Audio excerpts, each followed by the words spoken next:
I've got a good strong voice, but you can always wave if you can't hear.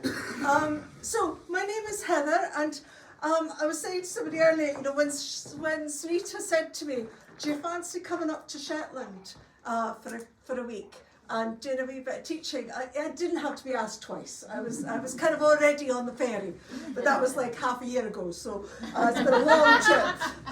But it's just wonderful to be here. Back in the 1990s, I think, was my first trip up to Shetland. I was incredibly lucky because I got a wee bit of money, a wee bursary to, you know, one of these kind of emerging artist kind of things. Yeah. I came up to spend a lot of time with Lawrence Tulloch. He was one of the last of the lighthouse keepers before the you know, not just there, not just on Unst, but in different places. And so he wanted to show me the lighthouse and tell me some of the stories of Unst. So this is one of Lawrence's stories, and I like to tell his stories sometimes, just, yeah, to keep his memory alive for me and to pass on his stories. So you might have heard this one before. It's happened a long time ago that there was a fisherman on the island of Yule, and his name was Tam. And one morning Tam came down to his boat, and he got into his boat and he was getting himself ready to set off and do a bit of fishing. And as he was looking about, he realised that somebody must have been in his boat. There was just a few things that were just a wee bit out of place. You know, some of the sheets, some of the ropes were just wound slightly differently than he would do it. You know, there were just things in a different place. And he thought, oh, somebody's just borrowed my boat. He thought it was odd that they hadn't asked, but there was no harm done. So he just didn't worry about it and set off for a day's fishing. Well, I tell you, that day he had the best catch that he'd had all month long, and he was very pleased with himself when he came home that night. The next day, the same thing. Again, it was clear that somebody had been in his boat. But again, he didn't really think too much about it, and away he went. And once more, he had an incredible day's catch. And of course, in stories, there's always 3. And the third day, the same thing. But this time he was getting a bit puzzled by this, and he was thinking, you know, there's something, you know, I can't imagine somebody would borrow my boat 3 nights in a row. So he went along to the pub after he got home that night, and he asked some of his friends there, and they all shook their head and said, Tam, we've no touched your boat. Why would we? So he was rather puzzled, and he went home that night. He got sorted the fish, and he just couldn't get to his bed. He just couldn't stop thinking about this. And he thought, right, I'm going to go down to my boat, and I'm going to wait and see if anyone comes. So he went down to his boat, and he wasn't sure how long, if anyone would come at all. or when they would. So he kind of made himself a wee bit of a nest, if you will, with the fishing nets and oilskins, you know, in the back of the boat. And he sort of kind of curled up and kind of waited. Well, he must have fallen asleep, because when he awoke, the fog had come in. Fingers of fog just swirling around the coastline. Barely see the water or anything. As we'd say down the road, we call it the Har. The Har had come in from the sea. And then he heard something through the mist, and it was like the crunch of footsteps on the shingle. And he's kind of peering into the mist, and then there, he spotted them.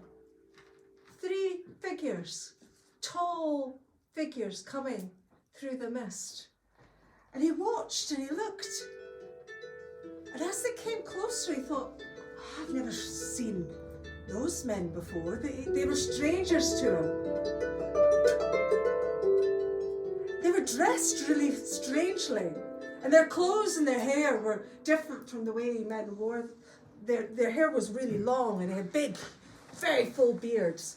And they wore strange kind of hats, and they had long kind of cloaks on and boots. And he could swear that he could see the edge of a sword, a scabbard of a sword, sort of swaying the bottom of, you know, below the cloaks. I thought, I don't know, but I don't know if I like the looks of those men. And so as they came closer, he sort of pulled himself back deep into the shadows of the nets and the oilskins, and he pulled them over. Couldn't see anything, but he could hear, and he could hear the crunch of the footsteps getting closer and closer, till there he could feel the boat rock and the sound of men jumping into the boat. They didn't say a word, but one of them pushed the boat out a bit, and then there was the jingle of the rowlocks as they put the oars into place. And then, suddenly, there was a great stroke of the oars, and the boat shot off through the sea. And it was going so fast. It was faster than he'd ever gone in his boat before. It was just incredible. It was going on and on and on, moving and moving, faster and faster.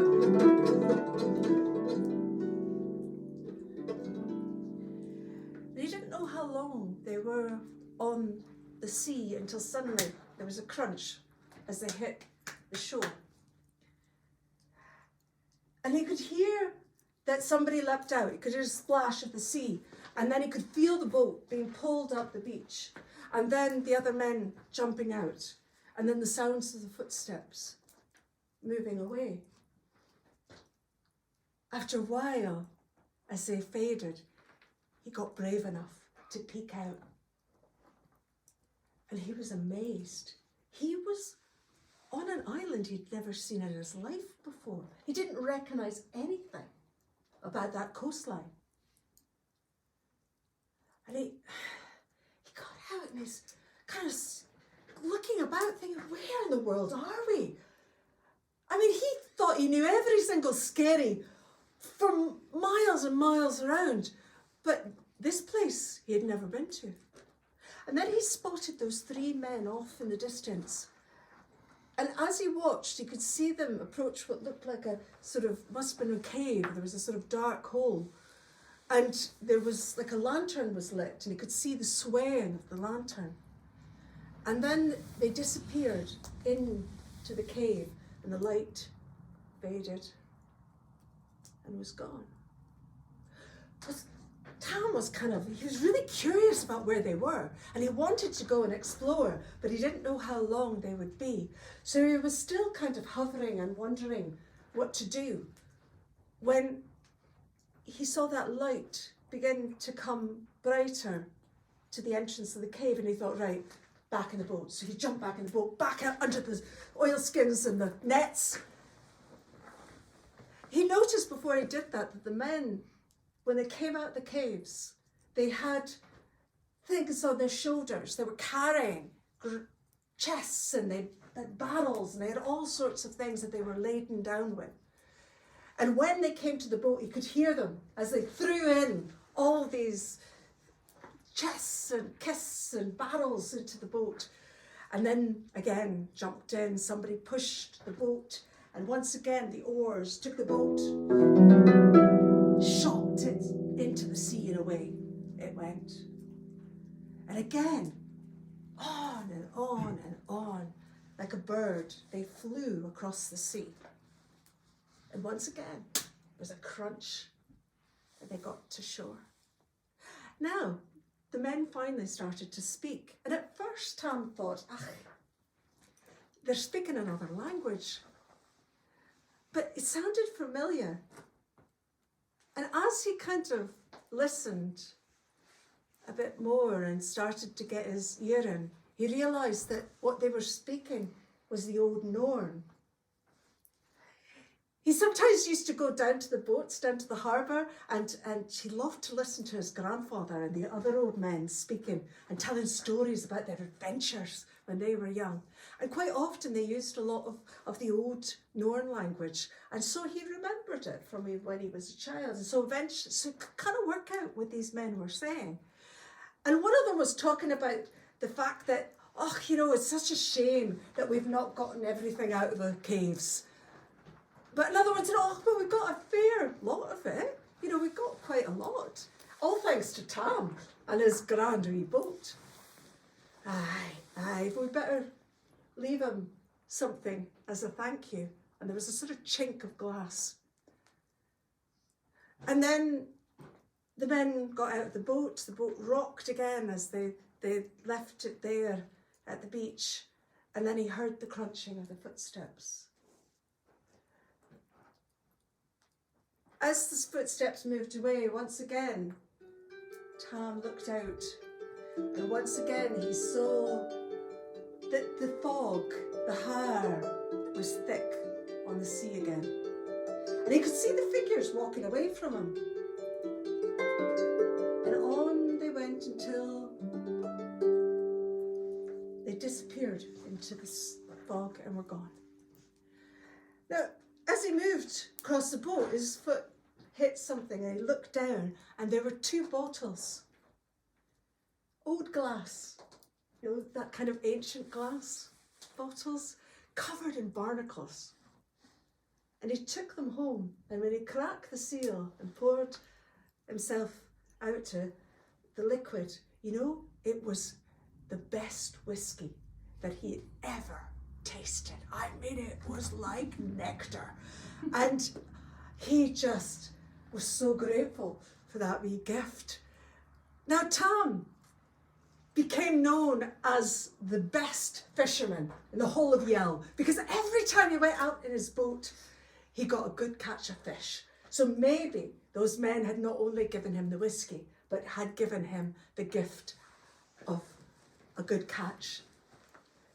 He spent the rest of his life searching for that island because he wanted a wee bit more of that whiskey. But I tell you, he's never found it. So if any of you are out in a boat and you see a place that you've never seen before, you never know. You might find some things in a wee cave there by the shore.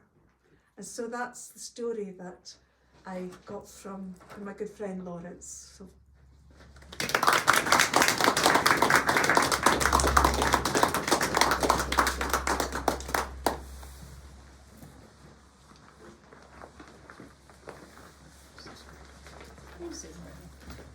it's such a privilege to spend this week with Heather, and we were at the Edinburgh Harp Festival together too.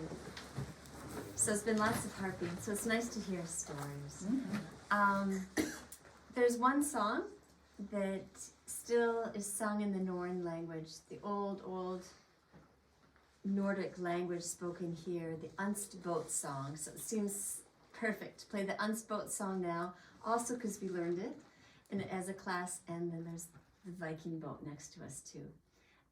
But I want to dedicate this to Angie, because this is an important tune for her. The Unst boat song.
beautiful song, that. Oh. Right.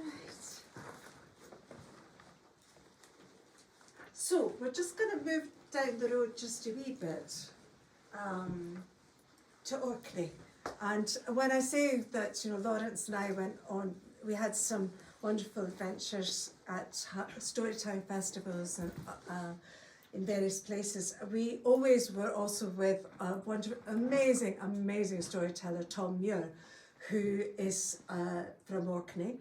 And Lawrence and Tom were just like brothers, and it was just great fun to be with them, just getting up to mischief and all sorts. But this is a story, I didn't learn this one from Tom, but it is actually probably a story of one of his ancestors from long ago.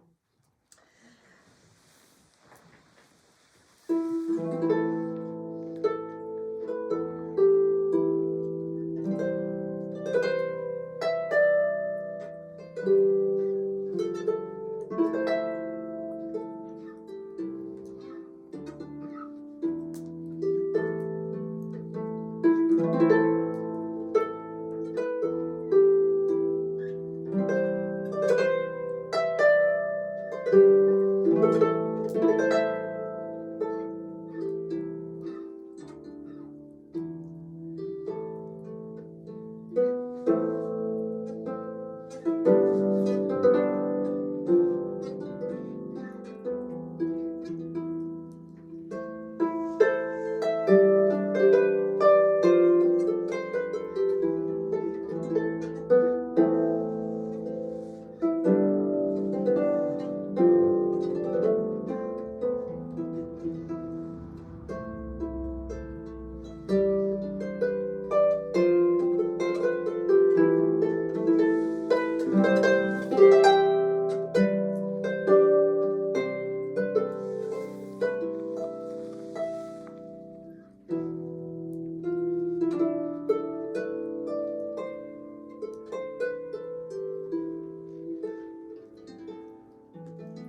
was a beautiful day on the island of Sandy.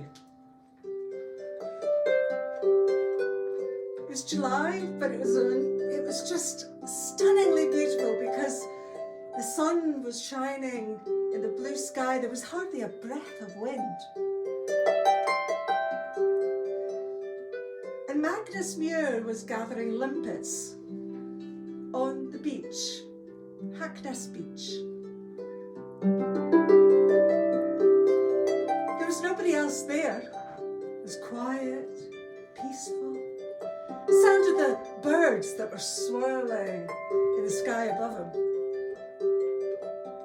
The sound of the water lapping on the shore. But nothing else. It was so peaceful. And as he worked, he could feel that hot sun on his back.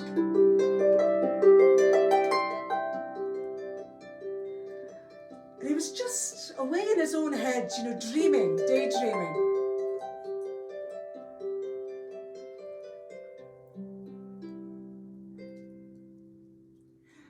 And then, all of a sudden, there was a horrible noise. I mean, a noise that was just so hideous, just so dissonant, that the shivers were running up and down his back, and the hairs in the back of his neck were standing on end, and he was just like, what is that? And he was looking up and down the beach, but there was nothing to be seen. There was no one, there was no animals, there was nothing. And this noise started to get louder and louder, and it was horrible. It was like a great big animal in pain. And then it started to fade, and it was a little whimper, and then it rose again. And he was just desperately looking around. What could it be? And then, there in the sea, he spotted a bull seal. It wasn't swimming, it was just kind of bobbing up and down, and it was looking into the shore, and it looked like it was staring at the coast around the corner from where Magnus was. And there was a pile of rocks and a bit of a cliff there, and a curve of the shoreline.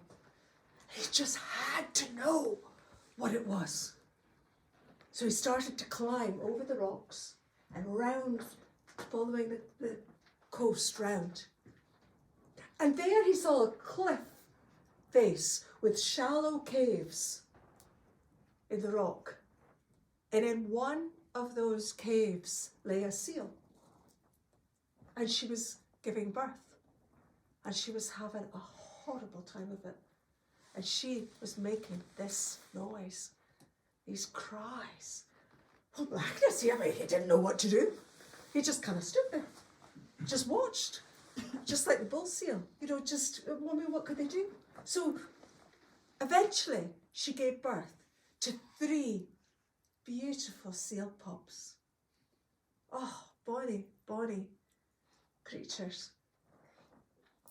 He was watching this, he was looking at the pups, and it was thinking about his grandfather. His grandfather used to tell him stories about Selkies. don't know if you ever heard stories about Selkies when you're growing up. And those, the Selkies are the ones, the seals that can be seals in the water, but when they come to shore, sometimes they're able to take off their skins and become human, take on human form. Oh, stories for bairns. Nonsense, as far as Magnus was concerned. I mean, back then, they killed the seals all the time because they used the skins to make things. And they used the blubber, the fat was used in the lamps at night. So he didn't really think too much, but he liked the old stories too. And then he was looking at those seal pups and he was thinking, oh, there's a lot of, they're quite big. There's a lot of fur on them. And he was remembering that the last weekend he'd been at the fair and he'd seen one of his friends with a really smart sealskin waistcoat. He'd always fancied a sealskin waistcoat. He had a girl that he had his eye on. And he thought, a sealskin waistcoat. Oh, that would make her notice me. That would just be grand and maybe get her attention. So he thought, those seal pups, they'd make a good waistcoat. So he went towards the seal. Now, she, of course, into the water. But the seal pups, they were too young to have the wit to get away. They just lay there on the rock. And so he just picked them up in his arms and they cuddled into his chest and started to sook on the collar of his jacket. Now the seal mother, she was so upset. She was swimming round and round and round, hitting the water with her flippers and crying out. And so was this bull seal out by. But Magnus, steeled his heart and said, oh, for goodness sake, they're just seals. She'll have more pups. And he turned to walk away. And just then he heard a cry. And it sounded like a human voice. He turned round and he looked, and the seal had pulled herself onto the rock, and she was looking up at him with those amazing, those big, beautiful brown eyes. And there were tears streaming down her face. And he thought, I can't take her pups. And he put them back down on the rock. And she looked at him, and he swore that he could hear the words, thank you. And then he turned and he went on his way.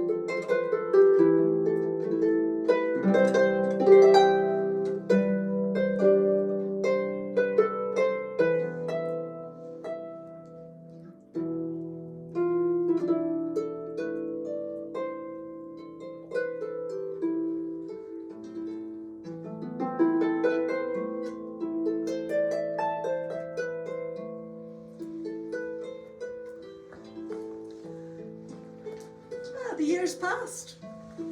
Magnus got married. I don't know if it was the same lassie that he was had his eye on, but he got married. And they had a good life. They had lots of children. And things were good. 40 years went by. Now back then you didn't retire. There wasn't such a thing. But they did kind of semi-retire. They had a married daughter that lived on another island, the island of Eddie. So they moved there, moved in with her. And life was easier. And sometimes Magnus would escape from the croft.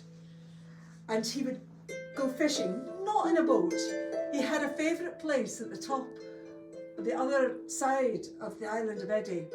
It was one of those places that was the sort of rocks that you only could get to when the tide was out, because there was a channel there, and you had to be really careful. It was a great place for the coalfish, and he loved this spot. It was so peaceful, nobody bothered him. He could just disappear for hours and escape from any chores. And so he would sit there and fish, and he just had to watch. He just had to watch for the tide coming in, because that channel was very deep, and the water would come through there very fast, and you couldn't swim across it. So he was there one day, and he was having a bit of a rubbish time. I mean, he wasn't catching a thing, and he was getting quite fed up, and he thought, right, I'm away home. And he was about to pack his things up when suddenly the tide turned. And suddenly, it was the most amazing thing. It was like the sea was covered in fish. You could see so much, there were thousands of them. And they were almost leaping, he felt like he'd almost like grab them out with his hands. There were so many. So he started to fish. And he got so excited, he just stopped. He wasn't paying attention to anything except the fishing. And he was filling his creel until it was near overflowing. And then he thought, I better stop, because I've got to deal with these fish when I get home. And then he looked, and he realised that he'd left things too late. The tide had come in really fast that day. And that channel was roaring. The sea was just roaring through it. And even if he had been the strongest swimmer, he wouldn't have been able to swim across it without being swept out into the sea and gone. The only thing he could think of was maybe to shout for help. But he was on the other side of the island from all the houses. It would only be if somebody was walking across the brae that might hear him, or maybe somebody out with a boat in the sea. But it was the only thing he could do, so he started to shout. And on he shouted. And as he shouted, the water gradually got higher, higher. It was at his knees, and then at his waist, and then his chest. Still he shouted, still no one came. And then he could feel it trickling down his collar, down his back. And he could feel the push and the pull of the sea. And he was trying to hold his footing on that rock, but he knew it would be minutes, if not seconds, before the sea just pushed him and he would be taken. And that would be the end. But just then, something grabbed the back of his jacket, and he felt himself being pushed off the rock.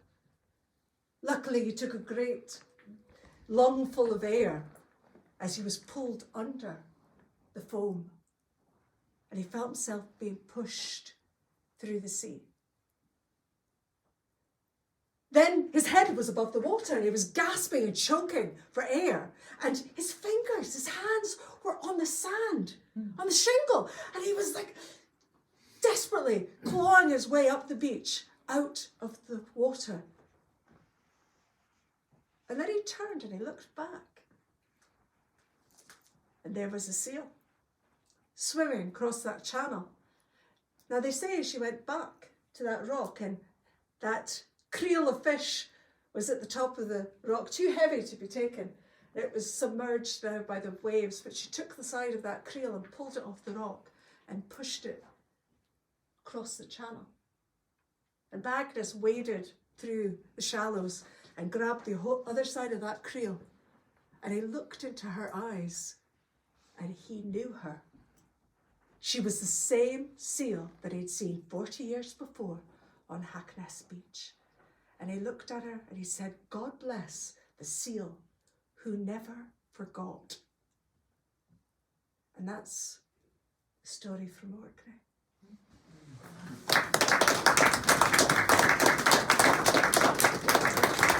I know you have a few seals. What a few seals around this week. So don't know if any of you come across the Selkie though.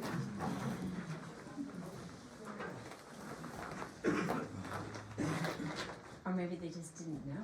Or maybe you didn't know. So I know one Selkie piece from Orkney Story. I learned this from the harpist Kim Robertson. Many of you have played some of her pieces.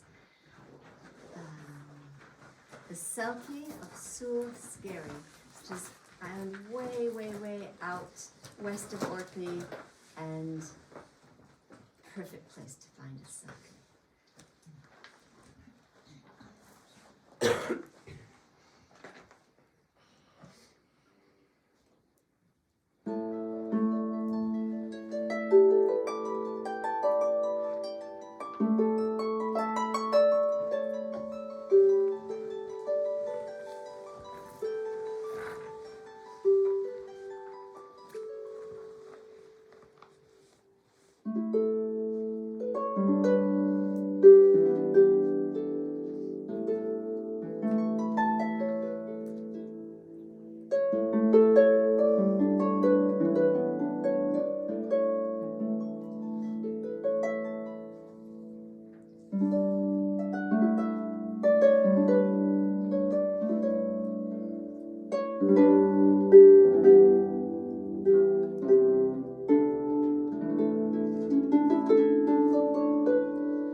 Story for you. I'm not quite sure where this one comes from. I think probably maybe the top of the mainland of Scotland. So we are moving slowly south, but we'll keep to the north. That's the best story. So I think this one's from sort of Caithness, places like that, which is so we've just that's good. We've gotten to Orkney and then we've taken the boat maybe down from St Mary's Hope down to the top of Caithness, and just like with the musicians, and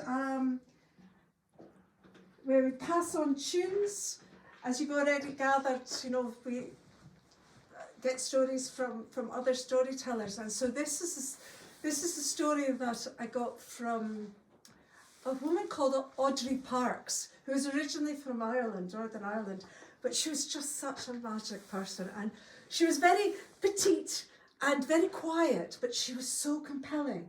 Once she started telling you a story, it doesn't matter how big the room was, you could hear a pin drop. She just had this amazing ability to just draw people in. And she was such a kind, gentle person. And I know that she loved coming up to Orkney and Shetland. Her husband, who looked very much like, you know, your professor with his wee bow tie, and he was an archaeologist, and so he would come up here, and she just loved that, spending time in this part of the world. So this is a story that I got from Audrey. I have to remember what key am I supposed to be in here.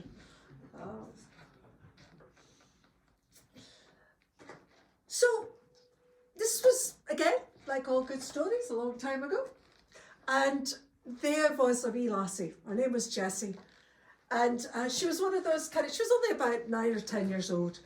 But I mean, when she was awake, once she got out of bed, you couldn't pin her down. I mean, she was just constantly on the move. It drove her mother absolutely nuts, because she was just always out and about doing things and wanting to meet people and coming rushing in to say, oh, I just saw whatever bird or animal, and she was just constantly on the go. And this particular day, Jessie had a bit of a bee in her bonnet, because it was approaching All Hallows Eve, and the thing that all the villagers in that part would do is they'd have a big bonfire, and there was usually a dance. But it was quite hard to get a musician. You know, they couldn't get, all the fiddlers were up here, and they couldn't get anyone to play for the dance. And Jessie just loved to dance. Oh, she loved dancing. And so she was saying to them, couldn't we, you know, get somebody to come from another village, or find somebody? And her mum was like, no, Jessie, look, that would be paying the money, and there's no, you know, it's been a bad harvest. No one has any money to be spending on a fiddler. We'll just have a bonfire, and you know, it'll be fine. It'll be fine. But Jessie just had it in her head. She wanted a fiddler. She wanted dancing. Now, she was told that she was allowed to roam around to a certain distance, but she wasn't allowed to go into the forest. But she wasn't very good at listening to what her mother told her. I'm sure, you know, you all know what I mean by that one. So she was always wandering away. She'd forget, and then she'd come home, and her mother was none the wiser. But this particular day, she was wandering through the forest when she heard some music.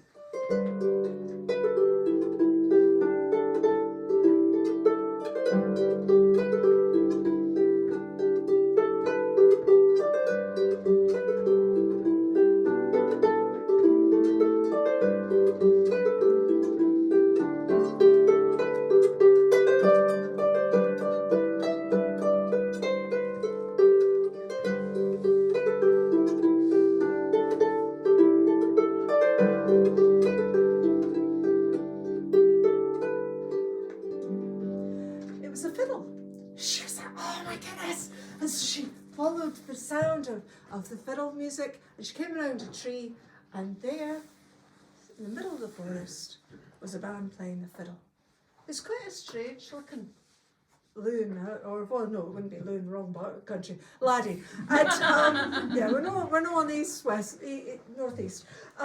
So strange looking laddie, and he was very tall, jet black hair, and he was kind of all wrapped up. And he had this scarf, wrapped round and round his neck. He could barely get his fiddle into his chin for this scarf, and it was all different colours. She'd never seen a scarf like that.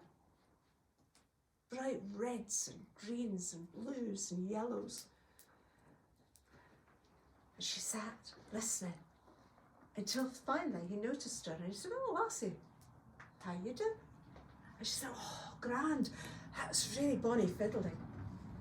You wouldn't happen to be free on All Hallows Eve, would you?" And I said, "Well, I could be.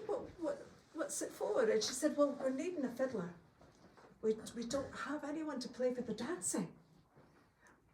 I don't know what we could pay you. I don't know if we could pay you anything. And he said, oh, no, that's fine. I'd be happy to come. Just tell me which village is it? All right, I'll be there. And so Jessie ran home, and she was so excited. Ran into the house. She said, Mom, I found the fiddler. And her mother's like, calm down, what is it? And finally got the story out of it. And when her mother found out that she'd wandered off into the forest and asked some stranger to come and play the dancing, she was so angry. And she said, you lassie, okay, that fiddler might come and we might have a dance, but you're not going to be there. You're going to be in the house with your granny and your baby brother. And Jessie was so heartbroken. But her mother was whatever she said, she stuck by, and so Jessie knew that there was no hope. And the night came, the bonfire was lit, and the fiddler came with his amazing scarf round his neck and his fiddle under his chin. And Jessie could kind of hear the music in the distance, and she was kind of stuck in the house, and she was kind of standing at the window until her granny told her to go to her bed. But as soon as her grandmother was asleep, guess what she did? Crept out of bed, out the door, down the hill, and as close as she could get in the shadows around the bonfire. And there was the dancing, and there was that fiddler.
Wishing that she could get right there in the dance. Everyone was having such a wonderful time, watching the dancers swirling with sparks from the bonfire rising up into the sky. But then she noticed something strange. That fiddler started to play faster and faster, and the dancers started to dance faster and faster and faster. And it was so fast, and everyone was kind of like dancing in this kind of like with this really strange expression on their face, as if they were in a dream or mesmerized by this music. And the music got faster and faster, and people swirling around faster and faster. And suddenly there was this kind of crash of a string breaking, and one of the strings on the fiddle broke off and flew across and landed not far from Jessie's feet. But quick as a flash, he had a new string out on. You wouldn't have even, it was so fast, you wouldn't have even noticed the break in the music. And on and on. And as he was playing faster and faster, this fiddler started to move away from the fire. And the people were dancing, and they were following him, still dancing, and he was moving down this path. Jessie grabbed that string, because it was strange colour. It glinted in the firelight, and she could hear sort of something really odd. It sort of was still vibrating in her hands. And then it was like there was a sort of whispering coming from that string. And she put it up to her ear, and she could hear voices. Lots and lots and lots of voices. And they were telling her to beware, beware, beware. Don't let him take your people. He's the devil. He's the devil himself. And she didn't know what to do. But then the voices told her what to do. They told her to fling the string in the centre of the fire, and that would break the spell. So she did it. And as soon as she threw that string in the fire, the devil didn't have power over the people dancing, and everyone collapsed in a heap. But he kept playing, and he kept walking. And as he played and as he walked, that scarf of his, the scarf with the yellows and the blues and the greens, came off of his neck and started to move up into the sky. And up they went. And some say that that is where the merry dancers, the Northern Lights, come from.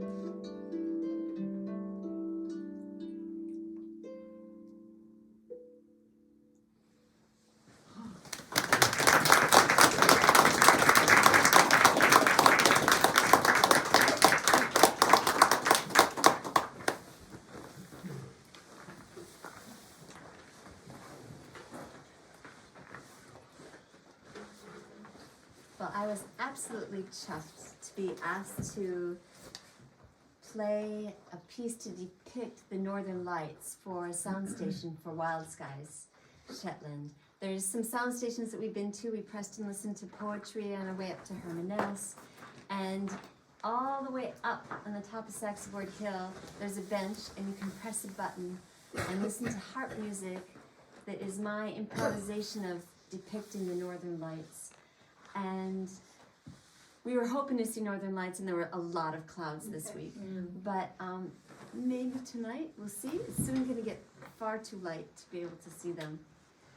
So there were amazing, brilliant Northern Lights in the new year here that just, you could see the reds and the greens and this idea of really almost like a skirt for dancing. So I play this differently every time because the Northern Lights are different every time. Of just what I imagine is cold and green, and then the reds, and a little bit of random dancing. The Mirrie dancers.